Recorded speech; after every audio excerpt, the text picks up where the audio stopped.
Olá, seja muito bem-vindo ao canal Empreender e também à entrevista especial de hoje. Eu sou Márcio Fontinelli e eu estou te convidando agora para a gente debater assuntos que farão toda a diferença para você que já tem empresa e para você que está aí, planejando abrir o seu próprio negócio. Hoje a gente vai falar sobre liderança feminina nas empresas e também nas aberturas de empreendimentos.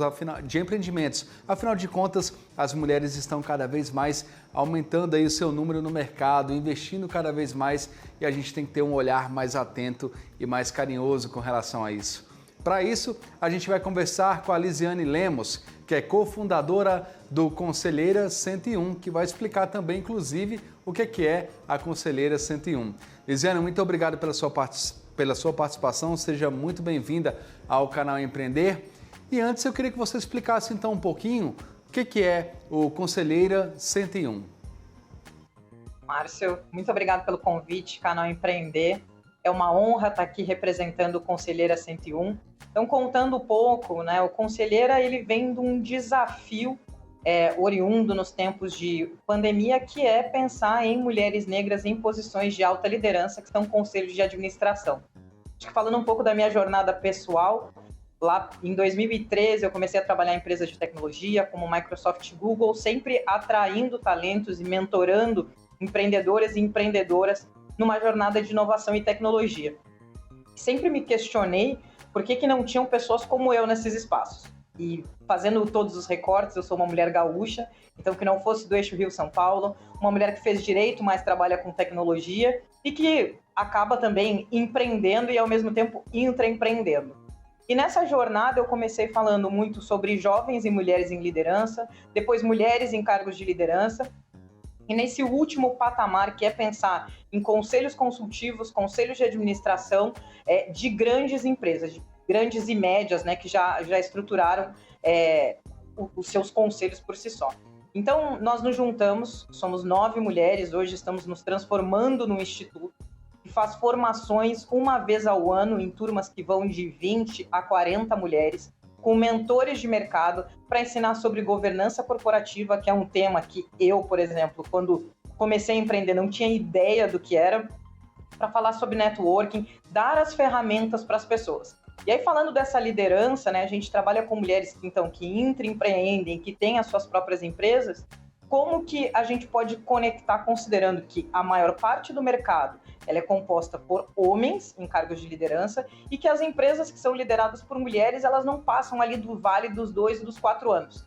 Então, tem uma ideia muito de dar as ferramentas, de trazer as conexões e entender os problemas para que as empresas e as carreiras sejam mais longevas. Lisiane, sabe que escutando a sua história e vendo tudo que você desenvolveu, tudo que você conquistou, é tão bacana sentir isso, porque a gente precisa mais desse espaço das mulheres, mulheres negras acima de tudo também, porque a gente está vindo de uma mudança cultural, que ainda é pequena, mas que as empresas precisam pensar nisso. E quando a gente fala em empresas também, a gente está falando de investimentos, a gente está falando de respeito em crédito. A gente sabe que hoje as mulheres têm dificuldade de ter crédito para conseguir financiar uma empresa, que é um absurdo. Em pleno século XXI a gente está passando por isso. Então, toda essa força, toda essa vitória vem disso, e desse cenário que a gente tem hoje. A partir da sua experiência, como é que está o mundo hoje? Como é que está o Brasil hoje? A gente já está conseguindo tirar um pouco essa visão tão medíocre, tão pequena aí de atrapalhar que essas mulheres cresçam cada vez mais no mercado aí empresarial? Márcio, eu sou sempre uma otimista, mais do que ser uma otimista, uma pessoa que constrói através da colaboração. Então eu entendo que sim, nós estamos evoluindo. Vamos lá, há menos de 100 anos mulheres não podiam votar, não podiam abrir as suas próprias empresas sem ter autorização do marido, e eu acho que uma visão também dos homens enquanto uma posição de aliados. Então eu vejo que sim, a gente tem esses obstáculos, como você falou, na abertura da empresa, de pular esse vale, de sair de microempresa para ter um negócio um pouco maior, de ter acesso à qualificação. Sair dessa jornada continua sendo difícil, mas eu acho que com as organizações certas, como o Sebrae, por exemplo, dando qualificação e entendendo as nuances de cada um dos negócios, a gente consegue. Eu acho que parte de qualquer melhoria é da gente diagnosticar. Hoje, se a gente for ver, na maioria dos estados, a maior parte das empreendedoras registradas são mulheres. Mas, ao mesmo tempo, a gente tem a questão de crédito de nomes negativados, que também são de mulheres, que emprestam seus nomes, seus créditos para outras pessoas. E eu acho que sim, falando sobre diversidade, equidade e inclusão, né, quando a gente fala de equidade, é dar as ferramentas para as pessoas na medida, né, das suas desigualdades. Então, eu tenho que entender que empreender como uma mulher, empreender como um homem é diferente. Não é uma comparação de melhor nem pior, mas dar essas ferramentas. E entender também o papel, e acho que a gente está aqui, né, o papel desse aliado, de como que os líderes de negócio, como que os investidores, que são essa maioria, colocam como uma ação afirmativa, e o Conselheira 101 é uma ação afirmativa, e aí eu quero parafrasear um pouco a Luísa Trajano, né? Ações afirmativas são políticas transitórias para resolver problemas estruturais. Então, quando eu faço uma reserva de vagas, quando eu favoreço um orçamento para fazer uma linha de financiamento para mulheres, eu espero que essa seja uma política temporária e transitória. Eu não quero que ela seja permanente e que, na medida que eu atingir a igualdade, eu não precise mais dela. Então, eu preciso ter um olhar para negócios liderados por mulheres, eu preciso ter um olhar para crédito específico para mulheres e para a forma com que essas pessoas negociam, constituem as suas empresas e pensam na permanência. E mais do que isso, no ecossistema, porque a gente trabalha muito pensando nesses empreendimentos, é uma mãe, uma avó, tem criança envolvida, tem escola. Num país que a gente tem um número de mulheres liderando famílias totalmente desproporcional a núcleos familiares que tem, né, mais de 2 pessoas, eu tenho que pensar diferente para fazer isso. Então, eu acho que a gente está evoluindo, e a gente só evolui, Márcio, quando eu acredito muito, e o Conselheira, ele é um retrato, quando sujeitos de direitos estão sentados à mesa para construir as soluções. E um ponto que eu queria puxar com você nessa nossa conversa, eu te perguntei como é que está o Brasil hoje em relação a isso, como é que está essa questão cultural, mas a partir do seu ponto de vista, eu queria saber como é que as mulheres, principalmente as mulheres negras, como é que elas estão visualizando isso? Como é que está a cabeça delas em relação a isso? Quais são os objetivos? E o que elas pensam agora para conseguir ter esse crescimento? Porque quando a gente fala de cultura, a gente está falando de uma forma geral, a gente não está falando só de homens, enfim, a ideia não é essa, a gente não está aqui para discutir gênero. A grande questão é justamente a gente melhorar essa cultura de ter esse crescimento, mas também que as pessoas que estão por trás disso também possam ter essa cabeça. Então, como é que as mulheres estão avaliando isso hoje a partir do seu ponto de vista de tudo que você vê? Como que está acontecendo essa evolução? Durante muitos anos, Márcio, a gente sempre disse, a desculpa sempre foi, eu não conheço, eu não interajo, elas não estão nos espaços nos quais eu frequento. E iniciativas como a nossa existem para construir essas pontes, para que essas mulheres negras frequentem novos lugares, aumentem o seu networking, provem o quanto estudaram, o quanto podem contribuir e construir soluções inovadoras.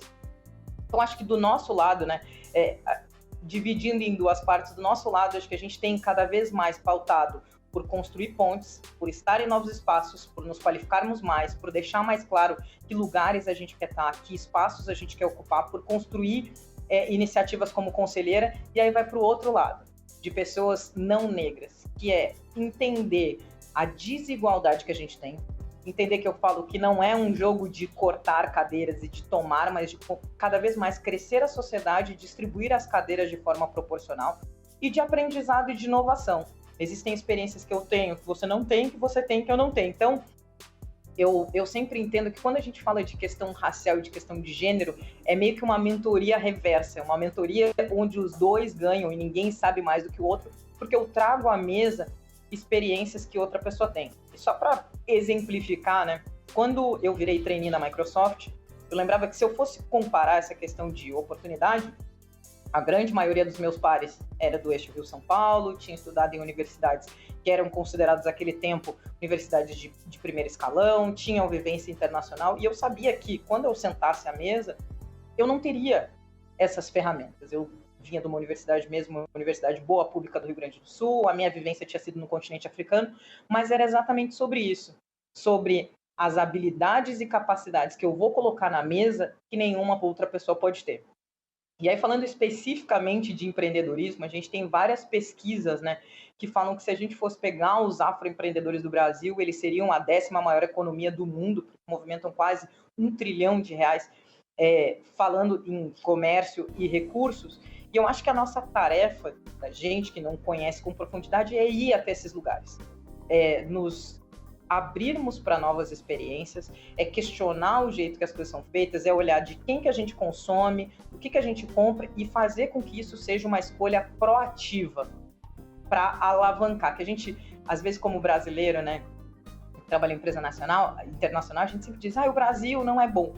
Eu falei, eu morei fora para descobrir que o Brasil é o melhor lugar do mundo. Então, acho que é uma valorização do nosso empreendedor, do que a gente cria, e a gente só vai ver isso indo até os lugares e conversando com as pessoas. Sabe que esse é um ponto bem bacana da gente debater, porque para quem ainda não se aprofundou no tema, para quem não, infelizmente não teve o interesse de entender um pouco mais como funciona, eles cobram muita iniciativa de lá para cá, que as pessoas busquem. E a busca é importante, a gente não está desvalorizando a busca, mas tem essa questão aí de que também é importante que a gente saia dos lugares e vá até essas áreas onde estão essas mulheres, onde estão essas comunidades, né, que tem esse crescimento também, porque o que a gente vê é muita gente aguardando ali, sentada, esperando que seja feito e, mas ninguém me procurou. Mas se o recurso está lá em cima, por que o recurso também não pode usar meios para conseguir alcançar as pessoas que estão lá também, em outras áreas também? Porque a gente tem que lembrar que essas mulheres, que é o tema que a gente está tratando aqui hoje, elas às vezes não conseguem chegar até lá em cima, até onde você foi, entendeu? Então a gente também tem que ter essa linha para poder buscar também. Lisiane, eu vou te pedir licença rapidinho, só para fazer um intervalo, e na volta a gente continua debatendo sobre esse tema aí do empreendedorismo feminino e liderança negra das mulheres também, né? Então já a gente volta, combinado? Combinado. A entrevista especial volta já.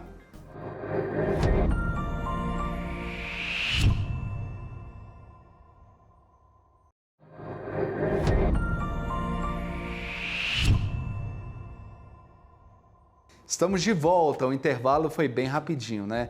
Hoje a gente está debatendo sobre o empreendedorismo feminino do ponto de vista da liderança de mulheres negras, né? Afinal de contas, nosso país está passando por uma mudança, ainda que pequena, mas que já está sendo significativa. E para debater com a gente esse tema, a gente está recebendo aqui com muita honra a Lisiane Lemos, que é cofundadora do Conselheira 101. Lisiane, a gente estava falando no bloco anterior sobre a questão de sair de cima e buscar, né, quem está precisando, quem pode também ter esse potencial em outras áreas. Você sente que isso está acontecendo? Você comentou um pouco no bloco anterior, mas eu queria que você se aprofundasse mais. Você sente que está tendo essa busca também? Que quem está ali em cima está parando de ficar só esperar que as mulheres tomem iniciativa, que vão lá, que façam, mas também estão se dedicando a abrir caminhos, porque quando a gente fala de buscar numa área, na verdade é abrir caminhos para que essas mulheres possam chegar, né? Eu sinto, Márcio, que existem, mas são alguns heróis e de forma pontual. A gente citou, eu falei rapidamente no outro bloco, inovação não se faz sem errar, e inovação não se faz sem deixar alguém desconfortável. Então a gente está querendo fazer um jeito diferente, tratar empreendedorismo sobre uma outra ótica, trazer novos protagonistas, e certamente as pessoas que vieram durante um longo tempo agindo da mesma forma vão ficar com um pouco de medo. Então eu entendo, Márcio, que a gente tem que primeiro romper essa barreira do desconhecimento e construir essas pontes.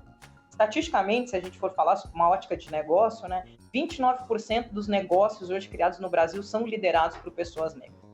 Então, existe uma ponte de fornecedores, de qualificadoras, de cursos formadores que podem fazer que não estão atingindo essa população. Eu acredito que seja muito balizado do medo. Como que eu vou ser aceito? Como que essas pessoas vão enxergar? Então, às vezes, é muito mais fácil esperar que elas venham até mim, sabendo que elas não vêm. E por que elas não vêm? Eu tenho um mantra muito pessoal que a gente só sonha com o que a gente vê. Então, eu desafio, né, sempre as pessoas com as quais eu converso, que estão nos assistindo e que têm alguma interlocução com empreendedores, abre o teu site, abre a tua rede social, abre o teu material de comunicação e vê quem é que está retratado ali. Que idade essa pessoa tem?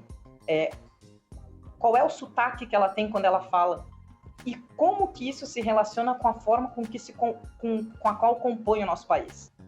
Se eu abrir uma plataforma, e algumas pesquisas de recursos humanos falam sobre isso, e não enxergar um perfil semelhante como o meu, ou com os valores que eu acredito, eu não vou me candidatar para trabalhar.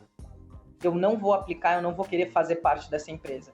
Então, eu acho que no topo, e é muito da provocação que a gente faz através de conselhos de administração, de mulheres que têm mais de 15 anos em trabalho de liderança, das mais de 100 mulheres que já passaram nas nossas 4 turmas e estão indo para a 5ª, que é levar essas pessoas que normalmente estão na base da pirâmide para o topo, para trazer um ponto de vista diferente e construir espaços mais plurais onde todos tenham voz. Lisiane, você que está nessa área, que você disse que se identifica mais com a questão da cooperação, com a ajuda, né, das mulheres, enfim, de todo esse tema como de uma forma geral, você acredita que está sendo mais fácil hoje?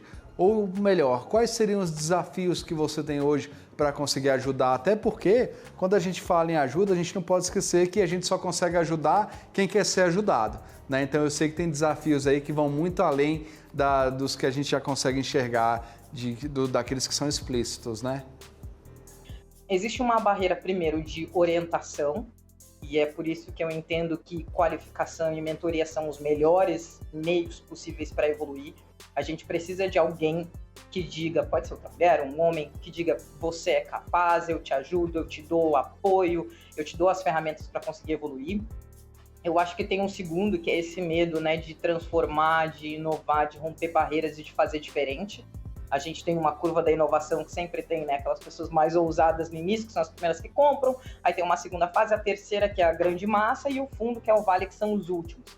Então, quando eu falo de igualdade, principalmente de igualdade racial, eu tenho que achar aqueles primeiros que vão bancar essas ideias com as suas consequências, porque elas não são fáceis por ser um assunto recente, principalmente num país que a gente tem mais tempo de escravidão do que tempo livre. E aí, por último, eu acho que tem um ponto, Márcio, que ressoa muito para o meu caso, que é a interseccionalidade.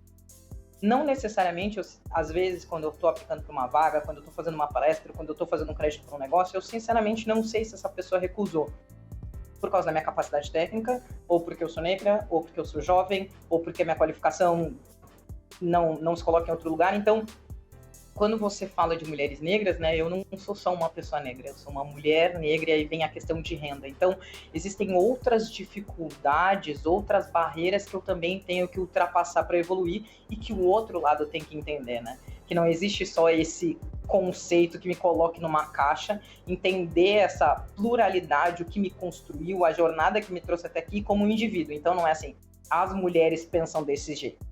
Não, a Lise pensa desse jeito. No máximo, eu tenho pensamentos alinhados com as minhas cofundadoras de Conselheira 101, mas algumas coisas nós divergimos. Então, a generalização, às vezes, nos afasta, né?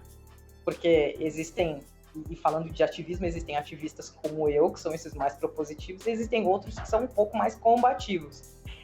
Isso também, às vezes, atrapalha no sentido de separar e opor as pessoas. Então, mas olhando o copo meio cheio como eu olho, eu acho que a gente está evoluindo. Eu acho que quanto mais pessoas entenderem do seu papel de mudança, do legado que podem construir, de apoiar iniciativas como Conselheira, apoiar iniciativas que mentorem mulheres empreendedoras onde elas estão e na medida do seu conhecimento técnico, a gente vai evoluir. E sempre, né, construindo soluções com essas mulheres à mesa, tendo uma voz ativa. Também não pode ser só um ícone na foto. E aí você entrou em outro ponto que a gente não pode deixar de conversar, que é a questão da educação. Buscar conhecimento, buscar crescimento, e é um gargalo que tem, né? A gente sabe que o ensino básico, ele não é tão bom aqui no Brasil, né? Em vários pontos, infelizmente. Não que não tenham lugares que sejam bons, mas enfim, a gente sabe que a educação é um gargalo nisso tudo, né, Lisiane? Eu entendo que sim, Márcio, mas trabalhando com tecnologia, eu acho que a gente está num exemplo aqui. O quanto as pessoas podem aprender conosco nesses minutos que a gente está conversando, o quanto a gente pode trazer outras fontes e apresentar novas coisas para as pessoas. E aí é um lado muito pessoal meu de criadora de conteúdo, que uma das o meu principal objetivo é democratizar o conhecimento de inovação, de tecnologia para todas as pessoas, para que todo mundo sinta que eu não preciso saber de programação para entender de tecnologia, que eu não preciso ir para uma escola de negócios para aprender a empreender, que a pessoa assistindo já vai aprender alguns conceitos com a gente, vai ter algumas dicas e vai trocar ideia. Então, acho que a educação, a forma de aprendizagem, ela também está se modificando. Eu sou uma curiosa intelectual, eu estou sempre estudando alguma coisa. E queria trazer aqui uma das coisas que eu mais escuto dos empreendedores, é assim, eu não tenho tempo, Liz, eu tô aqui tocando meu negócio. Enquanto a gente não colocar essas conexões ou networking entre as pessoas e a aprendizagem, a qualificação como parte do nosso negócio, do nosso dia a dia, a gente não vai evoluir. Então, parar para aprender, para se qualificar, para se inscrever num curso, ter uma parte do teu orçamento para isso, tem que ser uma linha do dia a dia. Tem que acontecer. Conhecer outras pessoas, ser o porta-voz do teu negócio, tem que fazer parte dessa estrutura. Acho que eu venho de uma família de educadoras, foi a educação que me trouxe até aqui, e é essa educação que constrói o Conselheiro e todos os projetos pelos quais eu passei, e isso tem que ser intencional. Então, eu trouxe várias mensagens aqui, mas acho que se for ficar a principal é que para construir políticas de equidade, para construir a evolução do teu negócio, para se tornar um empreendedor melhor, tem que ter intencionalidade, tem que ter disciplina. Então, colocar todas essas coisas, estar com outras pessoas, se inscrever em novos cursos, evoluir enquanto pessoa, enquanto profissional, trazendo uma disciplina e fazendo parte desse ano. Lisiane, para a gente encerrar, nosso programa está quase no fim. Eu queria que você falasse para mim o que está faltando hoje, hein? O que mais que a gente tem que fazer? A gente colocou muitos pontos aqui ao longo do programa, mas qual que é o start? Qual que é a movimentação? Porque uma coisa que me preocupa é que eu vejo muita teoria, há muita discussão, há muito debate, há muito encontro, mas e a prática? Né? Quando que a gente efetivamente vai começar a trabalhar? Tem muito planejamento, tem muita organização em torno disso. A gente sabe que é um trabalho de formiguinha. O Conselheiro 101, por exemplo, faz um trabalho sensacional, que eu acompanhei aqui, eu pesquisei para entender como é que funciona. Então, assim, vocês são um ponto que tem a prática, que estão agindo. Mas uma andorinha só não faz verão, né? Já dizia minha avó. Então, como é que faz, hein? O que está faltando para a gente começar a sair de tanto planejamento, de tanta ideologia, de tanta conversa e colocar essa prática aí e começar a funcionar efetivamente? Primeira coisa, Márcio, eu tive um chefe português e eu quero trazer um ponto que a primeira vez que eu falei no ciclo de vendas, tinha uma carteira muito ruim, com coisas que eu não tinha controle, ele falou assim, Lisiane, tem que olhar, existem 2 grupos de coisas, as que você tem controle e as que você não tem controle. O que eu tenho controle, Márcio? Eu tenho controle sobre o que eu faço, onde eu ando, as causas que eu apoio, o quanto eu aprendo e as pessoas com as quais eu me conecto. Eu vejo muitos empreendedores, eu vejo muitos ativistas colocando isso. Eu quero impactar 2 milhões de pessoas, eu quero fazer X eventos, e não entendem por que elas estão fazendo isso. Eu acredito que pequenas ações orquestradas e conectando com os outros são muito eficientes. Então, nessa pergunta, o que falta? Falta a gente entender que não é o poder de transformar o sistema educacional do país, não está na minha mão. O problema de falar de tributos, de reforma, também não está na minha mão. Não sou eu, Lisiane, que vou resolver. Mas eu poder mentorar uma empreendedora que está abrindo negócio, ensinar ela a fazer um plano de negócio, está na minha mão.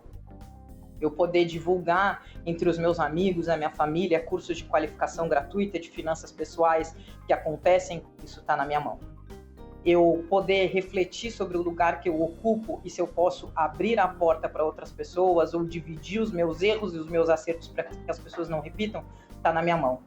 Então, acho que, Márcio, falta cada um de nós entender o que eu posso fazer e, a partir disso, o que o outro que está do meu lado pode fazer e o que a gente pode fazer junto.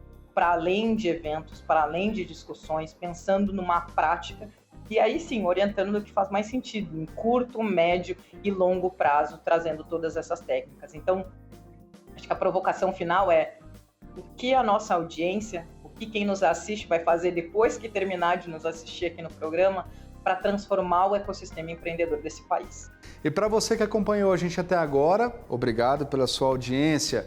O canal Empreender está aqui sempre para ajudar cada vez mais e transformar a vida de quem quer empreender, de quem já tem uma empresa também.